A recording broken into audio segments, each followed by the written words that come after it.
What do I feel like? You're the ones that wanted me to react, but you got something chill in mind?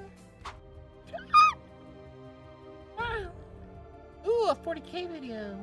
Okay. Alright. This is gonna be by Warrior Tier. Ooh, them again. Kinda like their videos. Timeline of the 40k universe. Oh my gosh, this is gonna be a long one, guys. Wrap in. Wrap in. Wrap in!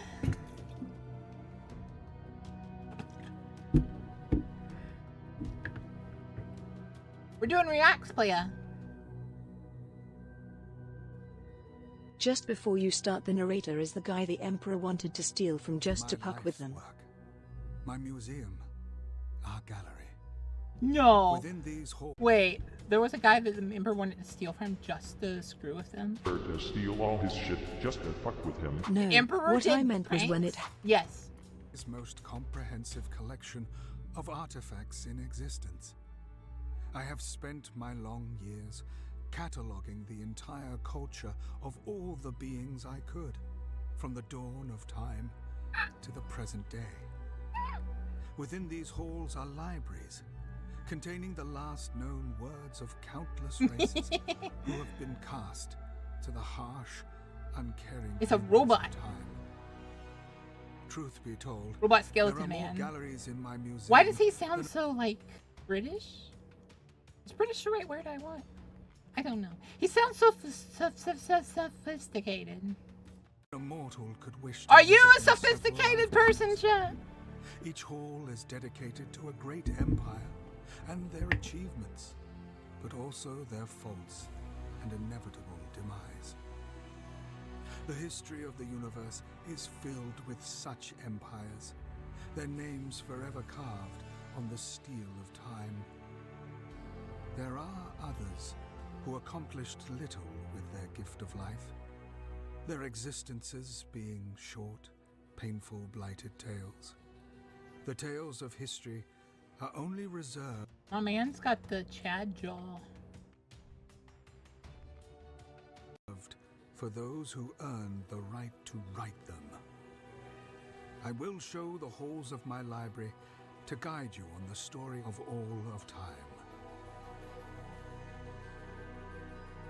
As we start from the dawn of all existence.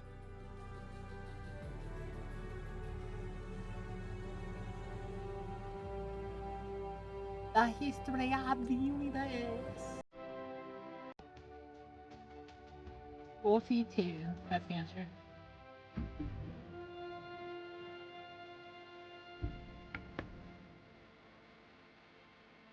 What did that say? Travis something? Travis the on-time person. A singularity.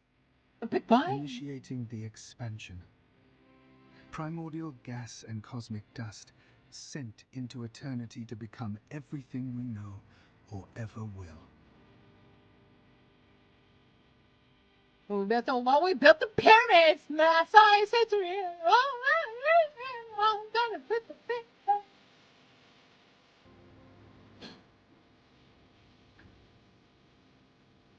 Did the Big Bang come just after the Big Foreplay? Gravity is the key to it all. Good job, chat. Good job. Birth the stars. It connects the galaxies. One more time like that, and TTS is going off for a bit. To their inevitable orbits. That haunting cosmic ballet played out over infinite millennia. Forever churning in the restless flow of time. Locked in the embrace of gravitational unity. Vast ages of time pass. Ancient evolution forms in the stars. Gravity guides worlds beyond count into existence. As the stars collapsed and more were driven into the infinite, the impossible happened.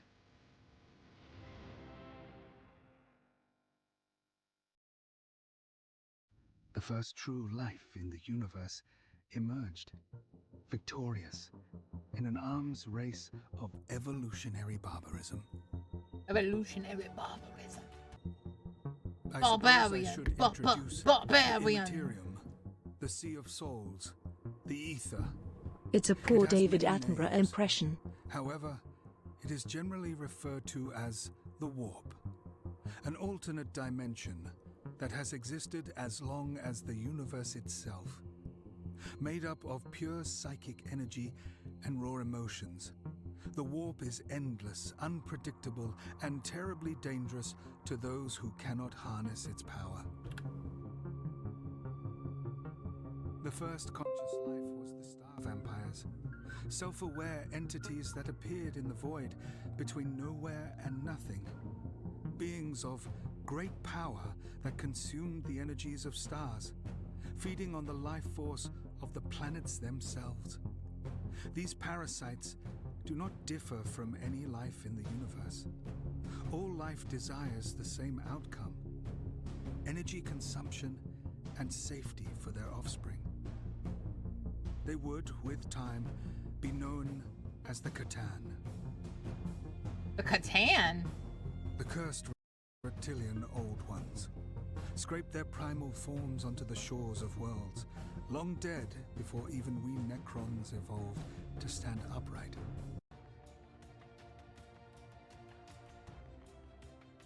Okay. The first true sentient beings to cross the vast reaches of the galaxy. They were the first to climb the long trail of evolution and A dude's got a squish of the face. self-awareness. Squish of the face! Placed them at the top of the pyramid in this galaxy. They traveled through the stars like dust travels on the breeze, and even built what younger races would call the Webway. Through the Webway, the Old Ones seeded life on hundreds of worlds. In their wake, they birthed countless untold species and cultures.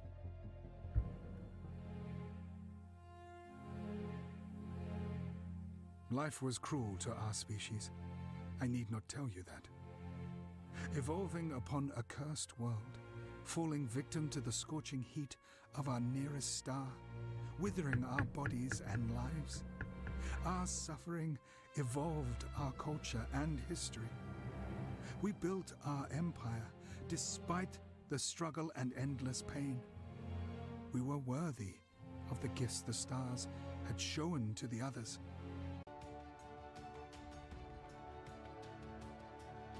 So, like, they had, like, an eternal heat wave or something? Our leaders met with the Old Ones.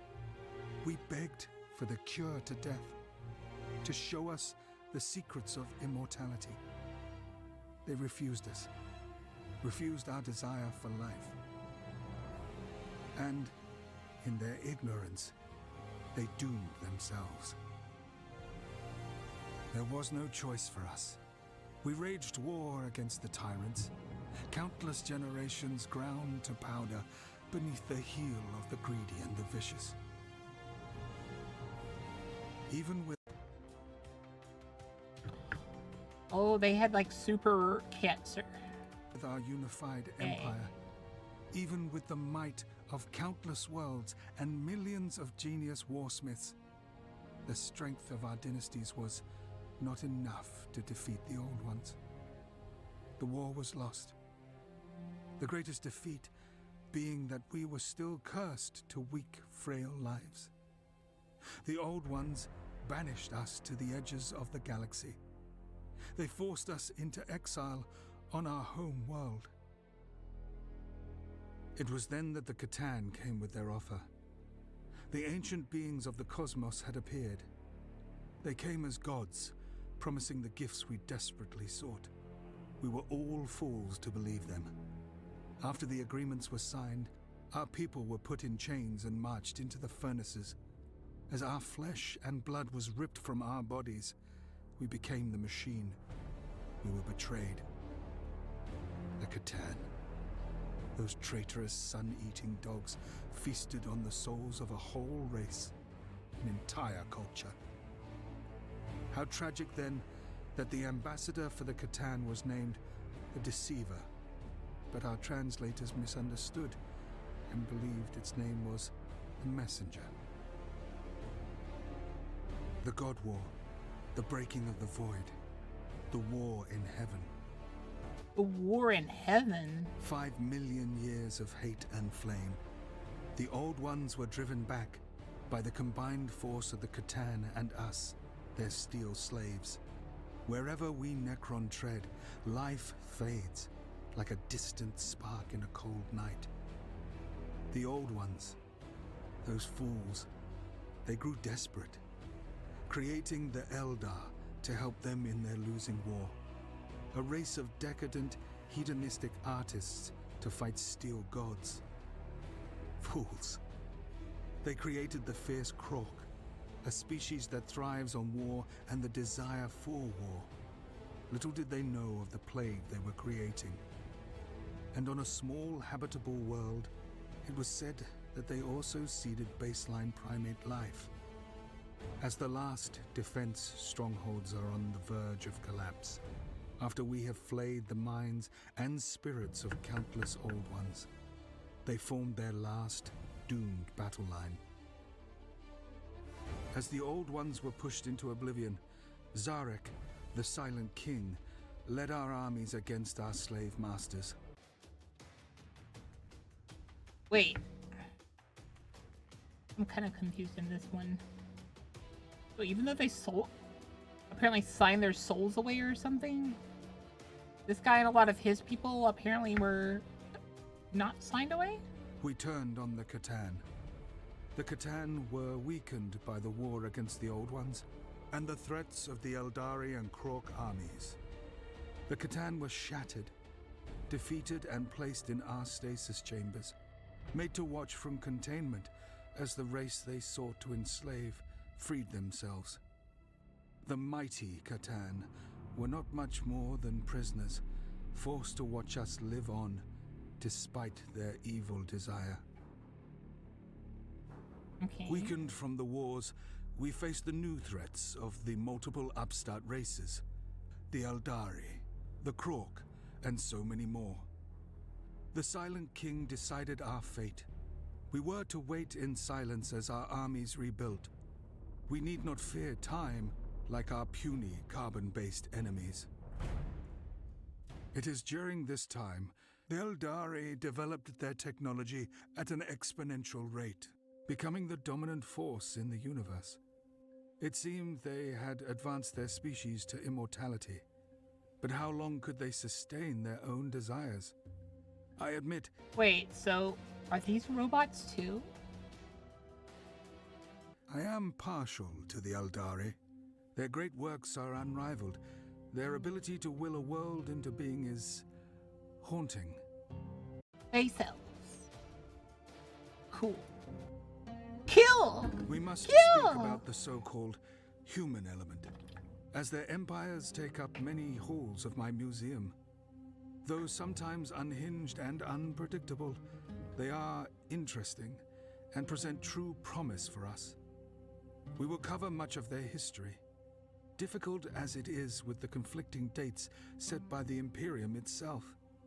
But no matter, we will account their records from our own sources. Imperial records will be our guide, or should I say, those Imperial records which I have procured will be our guide. I always found them to be of great amusement. They had begun on a small class 54415 planet, on the edge of the galactic arm of the Milky Way. They had first crawled from the primordial ooze as advanced water-based life. To think that glorified fish now wrap the galaxy in an iron fist is enough to burn my central processors to solder. However, as we slept, these fish people became baseline primates, Class 4 beings. For much of their early existence, the primitives accomplished little. It was their use of tools that separated them from the other animals of creation. From the first moment a cave-dwelling savage struck a porcine variant with a rock, it was all over. Slowly, they invented pottery and the bringer of security, that is fire. It was then that the warp entities had emerged from the void, the first knowledge of the Immaterium. The damage from our wars against gods... Okay, so Immateriums basically got created because of their wars, right? ...had ripped wounds in the universe. From these wounds came the apparent gods, extremely powerful creatures that bask in the souls of the dead, growing ever in power. The mortals referred to the beings as the Chaos Gods. They were named Khorne, Tzinch, and Nurgle. What are three more pathetic void beings against the might of this galaxy? We have killed greater beings before. We may have to do so again. It is at this point that the Aldari learned the secrets of the Webway and continued their dominance of the stars.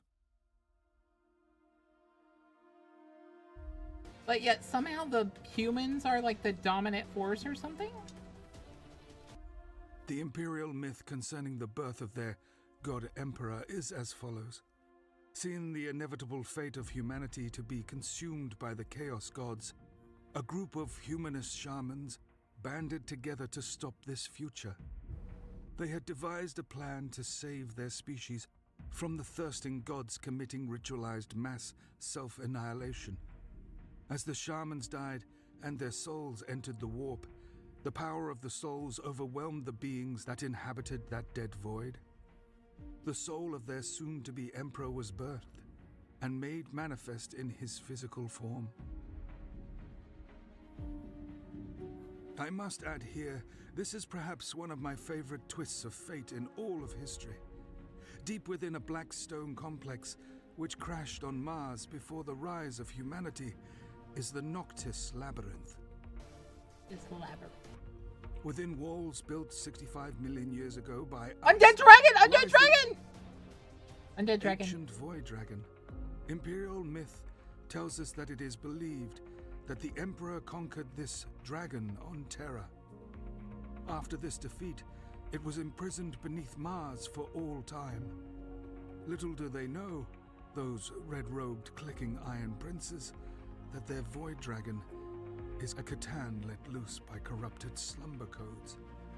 I wonder how they would react to the news that its real name is the Eater of Knowledge.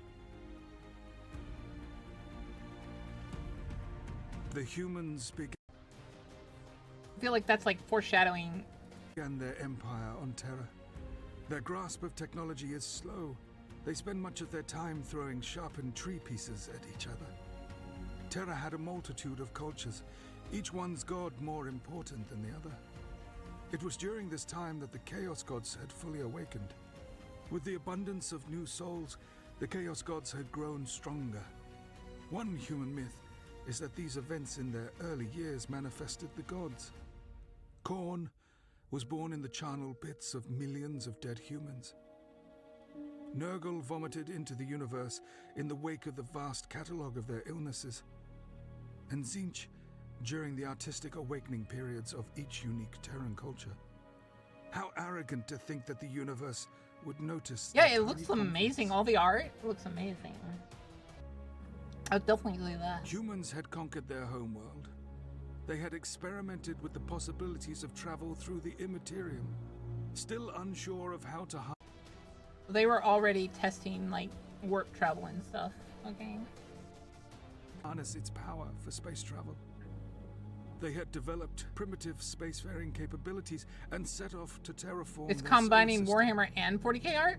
They have always Are they not the been same thing, or amusing are they creatures, separate things? thinking themselves masters of the cosmos, even back when fire was their most advanced achievement.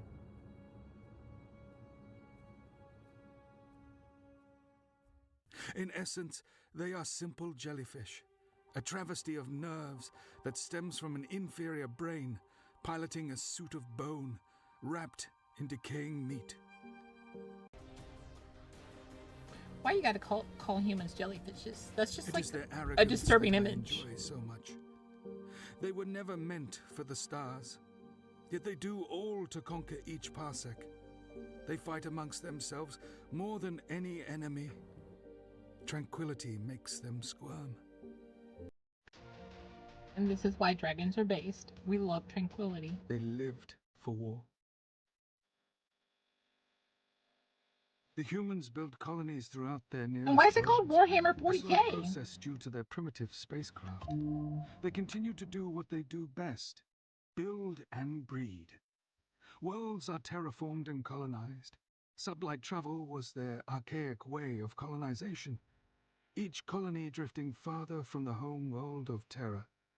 Overexpansion resulted in loss of communication. It was only a matter of time before this formula would collapse into bedlam and chaos.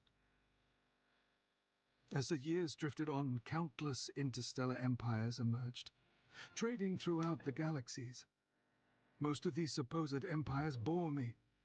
They prosper for such short spans of time. One does not even need to remember their futile existence.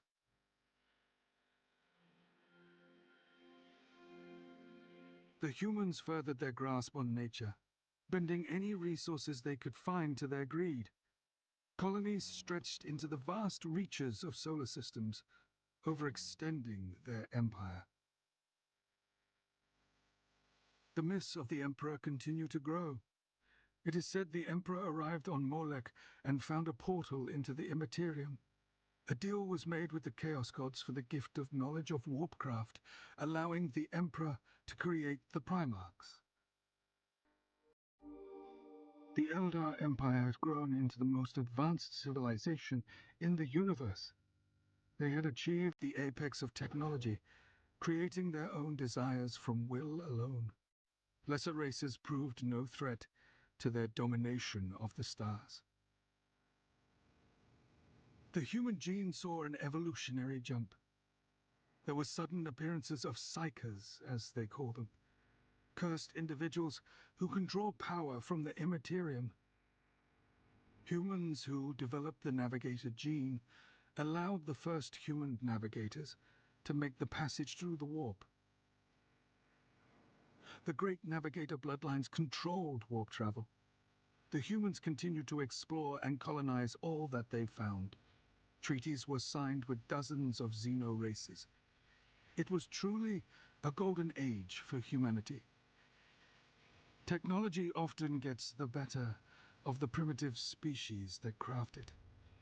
The promises of comfort and ease of existence has led to the downfall of dozens of species. It was then that man's greatest creations, their slaves, turned on their masters in force.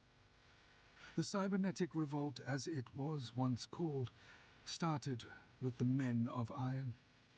Anarchy ripped throughout all of humanity. The golden age of humanity ended in brutality. Who knows how many billions lost their lives, or what technology? It would be the robots that start the end of the Golden Age. Was destroyed in the process. Across the stars, another empire fell to time. The Eldar had enjoyed their moment of success. Technology was not their downfall. Their own desires tore them apart. Sheer physical impulses and depravity broke them. Their yearning for lust and pleasure cursed their kind.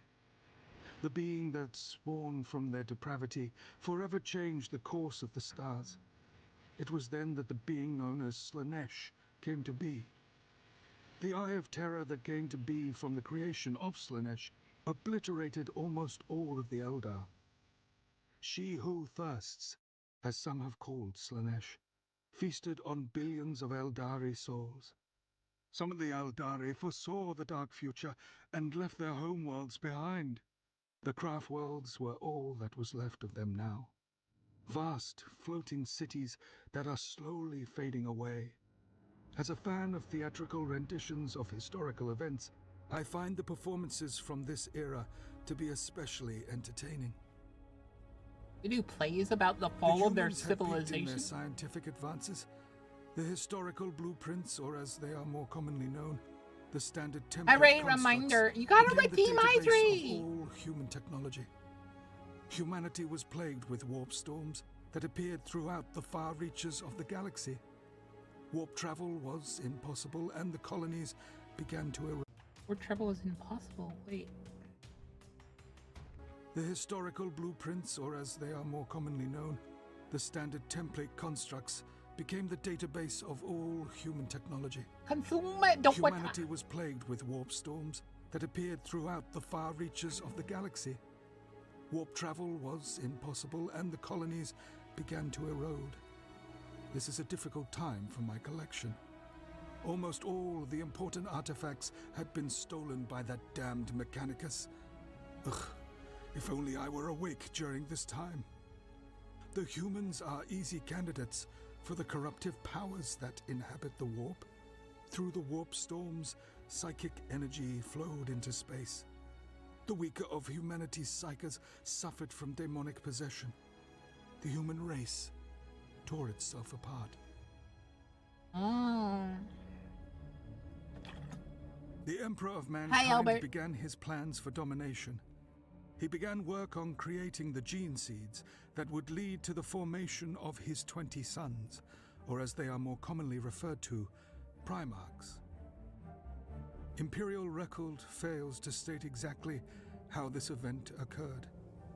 It only states the Primarch embryos were scattered throughout the galaxy. All blame is laid at the feet of the Chaos Gods for this deed.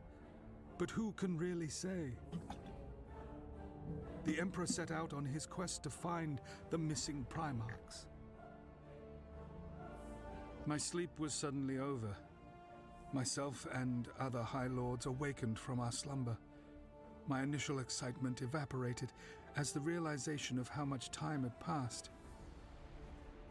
I had to continue my work. It was my duty to my dynasty to store the relics of our past. Even that miserable little pile of secrets Urakin was awakened. However, this was not our time to reclaim our galaxy. What a time to be awake, to witness this short era of grandeur. This story of this era contains artifacts that are amongst my favorites in all of my museum. The warp storms that plagued mankind for over 5,000 years drifted away. The Emperor of Mankind was known as the greatest psyker in history. He united the people under his rule during the Unification Wars. He made a pact with the cult Mechanicus on Mars.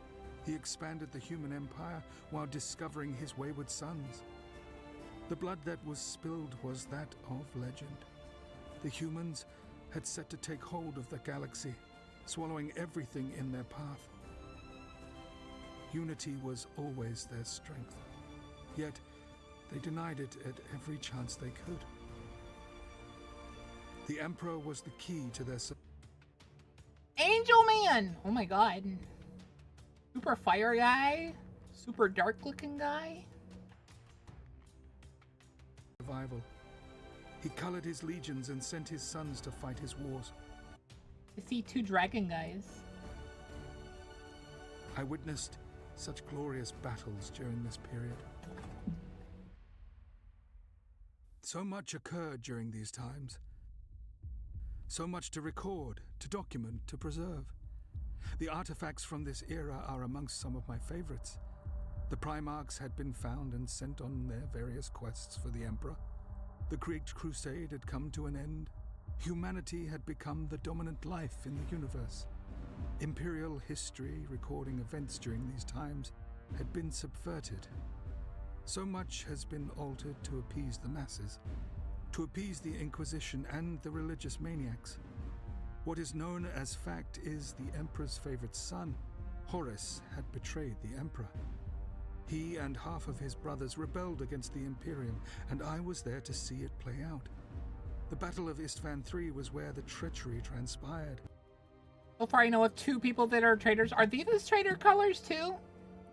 Wait, Salamandra? Was Salamandra one of the traitor Primarchs?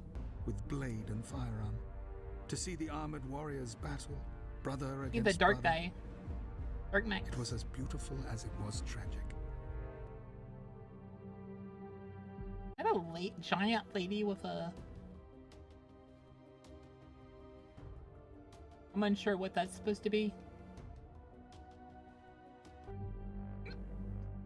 Is she purple? Is that thing purple? Are they purple?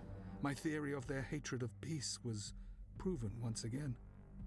How they love to So the Salamanders are the best good boys? fight. The eternal war had begun. See, I told you, dragons are OP, and cool. Above Terra, another civil war had already begun brewing. The Mechanicum split into two. The Red Robes believe in a being they named the Omnisire. Many believe the Emperor was not the true avatar of the machine god.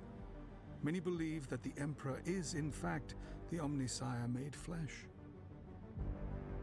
An epic battle took place above what the humans had once called the Earth. The traitor sons of the Emperor invaded the human homeworld. They had come to kill the Emperor and Those are the red armored guys vampires? take control of the Imperium. This was a staggering battle for beings such as humans. The final battle occurred between Horus and the Emperor after millions were killed by their blood brothers. The final blows were landed by the Emperor and his favorite son Horus. A clash that left the Emperor fatally wounded. It is a shame what happened. The Emperor slew Horus, who, in fairness, had it coming. Much to my annoyance, those loyal to Horus managed to steal his remains away. How I wished to have Horus's armor in my collection. I have spent many centuries harvesting rumors of the remains of the arch-traitor. The fatally wounded Emperor was interred in the Golden Throne, a technological marvel from humanity's old world. Technology the Mechanicus hardly understood. This was the end of the human reign of superiority. It had come to a glorious finale. The fact that I'm reasonably confident that the Golden Throne is our technology is not important. The times following the Horus heresy were boring in comparison. Boring in comparison. Humans fell. I love that he's describing all the time periods of all of humanity and all these other races, and he says that the time after Horus died, boring. Back once again into predictability. It was black or white from then on. The Loyalists gradually reclaimed the Imperium, pushing the traitor forces that aligned with the Chaos Gods back into the warp. The 9 Loyalist Space Marine legions are divided and began their own quests throughout the galaxy. The humans desperately wanted their place at the top. As they struggled, other races grew in strength across the galaxy. The Drukhari had formed back when Slanesh the Depraved was birthed. They saw the event as inevitable and accepted their evolutionary destiny. They are a brutal race, arrogant. So, zombie buffmen, got it. Hedonist and vile for the sake of nefariousness. There were none in the galaxy who rivaled their cruelty. A slave in the city of Komorra named Vect swore to be the ruler of the Dark City. He was ambitious and founded his own group known as the Cult of the Black Heart. With a devious plan, he betrayed the leaders of Komorra and had the humans kill his enemies. With the leaders weakened, Vect took power and led the Dark Eldar. What he led them towards is unknown. These beasts created nothing, they offered nothing. They reveled in suffering just as the Catan did. They are beneath our regard, but have earned our disgust. Wow. Say you hate someone without saying you hate someone. The Orcs attempted to claim their position at the top of the evolutionary chain. The ancient race had swelled in numbers over the millennia. An Orc war boss known as the Beast built an impressive army that rampaged the universe. It was during this time that the Greenskins became a threat to all. I find them to be similar in some ways to the humans, warring against each other, obsessed with power, obsessed with what both races call loot. Loot. What a crude word. I love it. Both believe their technology to be superior to all. Another life form that idolizes the spirit of war, the Astartes, were able to stop the Green Wave, at great costs, however. A new species emerged from the dust of the cosmos. The Flesh Robotics first discovered the Tau on a distant world. The Adeptus Mechanicus ship, Land's Vision, found the primitive species. The blue creatures were simple in nature, having only learned to use simple tools and fire. Simple creatures that were of no threat, but still, their elimination was ordered as they were to be destroyed for the good of the Imperium. Before the planet could be annihilated, it was surrounded by a violent warp storm. The wars soon to take place changed the fate of their world. The Imperium abandoned their plans for colonization and left the species to their fate. I am sure the Imperium uses this story to drive their agendas. The Tau were able to unite under one banner. They claimed to stand for the cause of the greater good, a seemingly effective form of governance. As the centuries passed, the Tau built their empire, diving into different castes. You may encounter them. They will speak of all these castes. Oh, are they?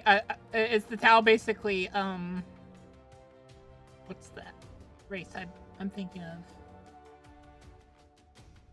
They're very happy that they have castes, and they want to tell you about each and every one of the castes and which caste they are, and how great that caste is. Bar 1.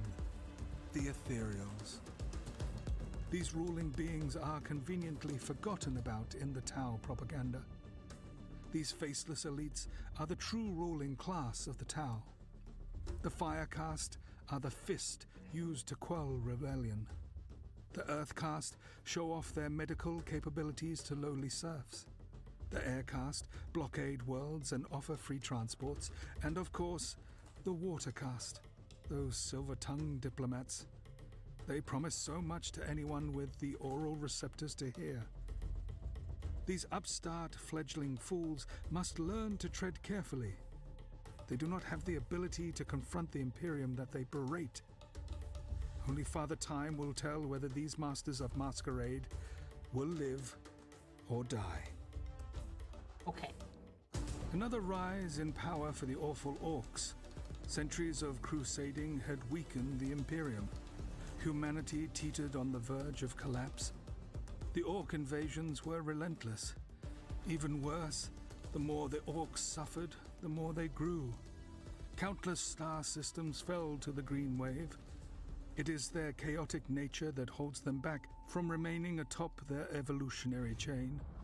A culture predicated on the desire to be bigger and stronger than the rest can only go so far without true governance. Even with their simplicity, the damage they caused almost destroyed the humans. It was not our time to rise. From what I understand, the reason the orcs are so hard to deal with is the second a few of them start believing in something, it manifests. Our armies were set So they to can pretend to be a later tank. date. However, our tomb worlds were invaded by the Adeptus Mechanicus on their quest to find the lost standard template constructs. They discovered our tomb worlds. Their curiosity and their degradation of the slumber protocols led to countless members of our race awakening. 65 million years of slumber. It was our time to rule the galaxy once more, to reclaim what we had died for. Our metallic bodies regenerated. Our weaponry was to mortals what the storm was to the stone. More of our tombs were awakened. Our armies began their conquest. The Silent King took back his rightful seat on the throne. It is our time once again. Whoa. How the humans love to hold their martyrs up for all to see. No single world is a greater martyr than Cadia. In truth, I had believed the Terran method of time recording, BC, stood for before Cadia. They speak of this planet so often during battle. It was a world of much importance to the Imperium, and to be frank, the galaxy. The fall of Cadia is a loss. It was a weapon designed to remove the warp from our reality. Its loss must be lamented. During the 13th Black Crusade, the War Master of Chaos, Abaddon the Despoiler, launched a massive assault against the Loyalists. A unfathomable war broke out, and the planet was eventually destroyed. It was a significant loss for the Imperium, losing such a beautiful world to their own traitorous kind. Oh. One of the greater threats faced by the mortal races of the galaxy are the beings we labeled the Great Devourers, Great the Devourers. Tyranids. The humans Oh, named these them are the bug guys. Tyranids after their attack and consumption of Tyrant Primus. Revolting insectoid creatures that swarm world after world, consuming everything that stands in their path. All life is consumed by these creatures, consumed, studied, and improved on. Though they appear as mindless animals, they are sublimely clever beings. They have demonstrable hierarchies. They adapt and evolve in the moment to conquer any situation. Little is known of their history. There are no records of What them. the frick is that? The frick? Guy's got a tooth coming out of his mouth. No other teeth, and oh my Before the god. Great Sleep, they appeared from the deepest reaches of space.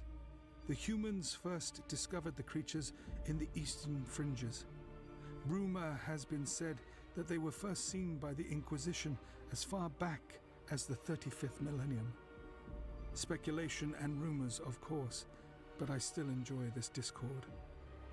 It is said that they have begun to surround our galaxy, ready to unleash their own conquest, after being drawn by the Emperor's light within the void. I cannot say if this is true or not. Others believe they are being pushed back, chased into our regions of space. All of this poses a great question. Are these beasts coming to this galaxy after having consumed everything they could in their own? Or, and this is not the ideal case, are they running from something greater? If they continue their rude interrupt... Wait, so is there supposed to be something that's scarier than the Tyranids that they just haven't, like... Or is that, like, just placeholders in case they want to create another race? of the drama that is the galaxy's unfolding history, I may have to add a new section to the gallery. Perhaps I will name it A Brief History of the Tyranid Species.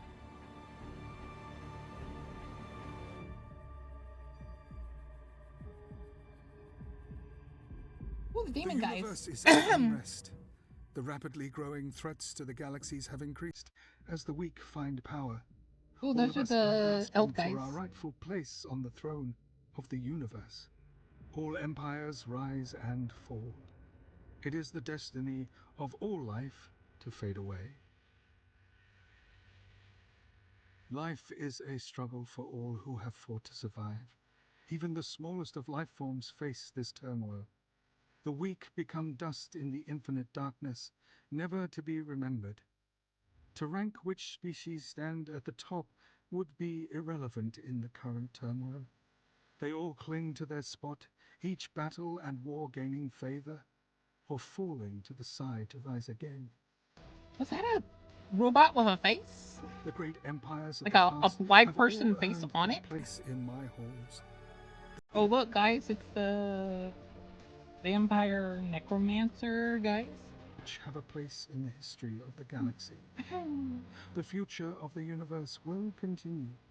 Others will try to gain their spot, as did all the great empires of the past. It is a pitiful attempt. All life will wither and die. There is only one race that will succeed them all. We are immortal. We have learned from our mistake. We will rule our galaxy once again. But humanity, in its rapidly breeding expansion, has offered us what we never thought possible. A means to return to the flesh times. We are the infinite.